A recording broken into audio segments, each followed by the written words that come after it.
Now you're called the $1 million baby and golden leg and everything. So does that put a lot of pressure on you?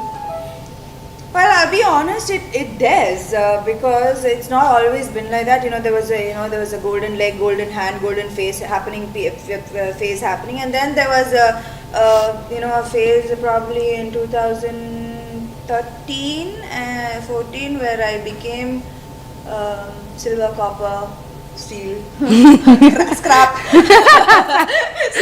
So again, it's now back to being golden $1 million. But so I think that I'm getting stronger with every passing year. It was difficult initially, but I'm getting stronger. Right. Talking about your work, you've been working almost every single day, apart from those few days where you took off for your birthday. So how do you push yourself each day to get to work? What drives you? The kind of films that I am being a part of, they say like when it rains, it pours. So the films, all four films releasing this summer are very special, very unique. They're all different from the other. Like already I've had 2 releases and 2 super hits.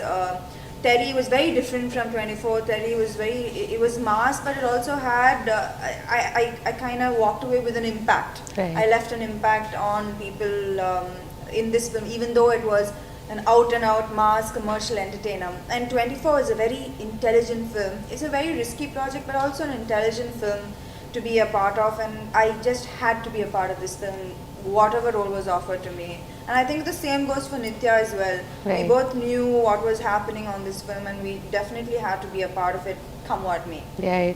So how have you been picking your scripts, trying to find a balance? I think post, the whole Anjan, Rabasa, Ramayavastha, that phase, I think I decided that I should stop like trying to piggyback on other people and just do films only where I feel connected to the role, not piggyback on combinations, but also focus on what am I bringing to the film. So I think that change brought about the selection of 30, 24, Tangamagan, Brahmotsam. They're all very different from each other, and I have different roles to play, because if I play the same thing, not only the audience, even I'm getting really bored.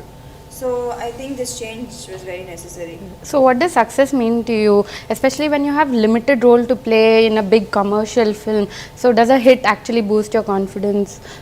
Very much. Or is it all just luck? It's a mix. I would say it's a mix. It's a mix. Definitely, even if I had planned meticulously, I wouldn't have been able to have a summer. I wouldn't have been able to arrange a summer like what I'm having right now. So it's a mix of hard work, a mix of luck, destiny. It's a mix of all those things. A hit is very, very important for any actor. Right. You might be a good actor or a decent actor, but hits are very, very important. Being successful at the box office is very important, and I think that I've had a mix of hits and mix of performance-oriented films. So do you believe in luck, or is it destiny? Because you can connect the dot backwards only, right? So Yeah, I am. I always say that I am God's favorite child.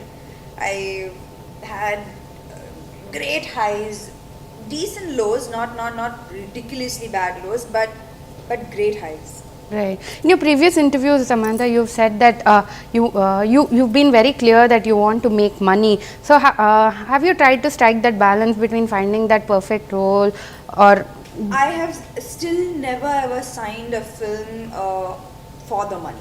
So as much as I say yes, you need to earn, I don't think that my heart is really in the money. My list of prerogatives for signing a film, the last would be the money. The first would be like script, director, hero, then money. so you've let go of films which actually paid you a lot? Yeah, I think initially in my career itself, I did things like this. Initially in my career, I think my greatest decision was doing EGA and letting go of two mass masala films that were paying triple what EGA was paying me. And if I had committed to EGA, I wouldn't have been able. The decision was commit EGA. You can't do the other films because it required a lot of dates. Plus the remuneration was one third of the other films. But I knew that I think that was one risky decision that I made, which I'm very, very thankful for very early in my career. Right. So, given the stature you are in right now, I'm sure you get a script every other week. Apart from the fact that you don't have dates, what is the other reason that you give for not signing a project? I think, well, yeah, right now it's always like, oh, sorry, I don't have dates, but it's mostly because if I don't connect to the project, I just can't bring myself to do it. However, nobody can convince me. Like once I decide to do a project, it's head on. I'm willing to like reduce my remuneration, but once I decide not to do a project, nobody in the world can convince me to do so. Right. So, since you would have let go of lot of scripts, what's the most preposterous script that's come your way? Do you recollect any? I can't say that now, but yeah, there are quite a few where I've thought people are actually putting money on this project. Yeah, there are quite a few. I can't name names because those projects have happened and other people have been a part of it.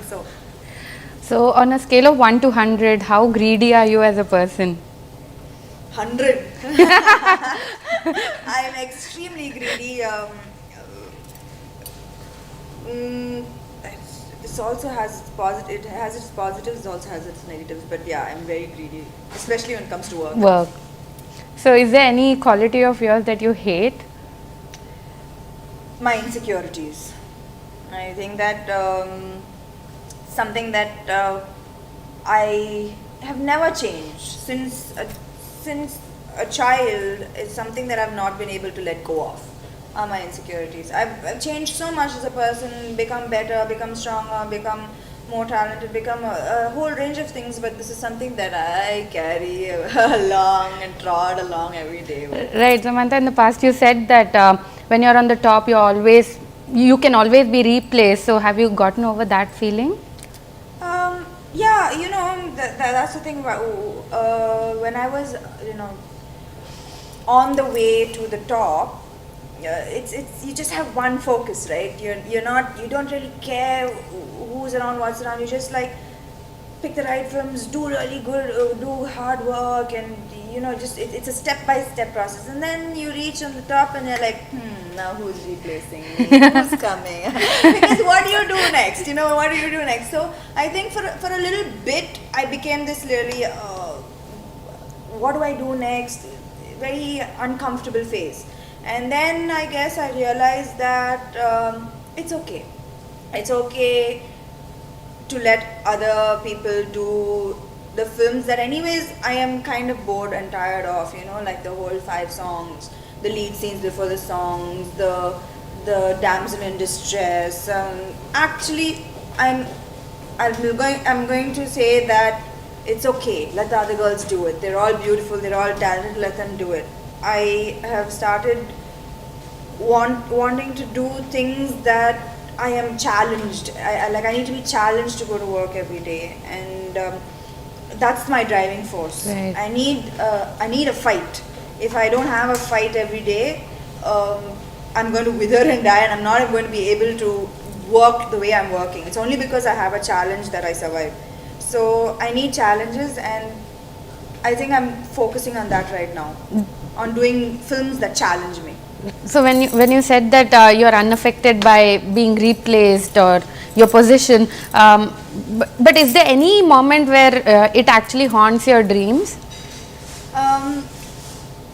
Well, I'm getting into the next phase, I feel, of my life. The aggression has died down a bit, and at the risk of scaring a lot of people, I think I want to settle down, and I'm getting into that phase of my life where I want to take things slow and do quality work and settle down maybe.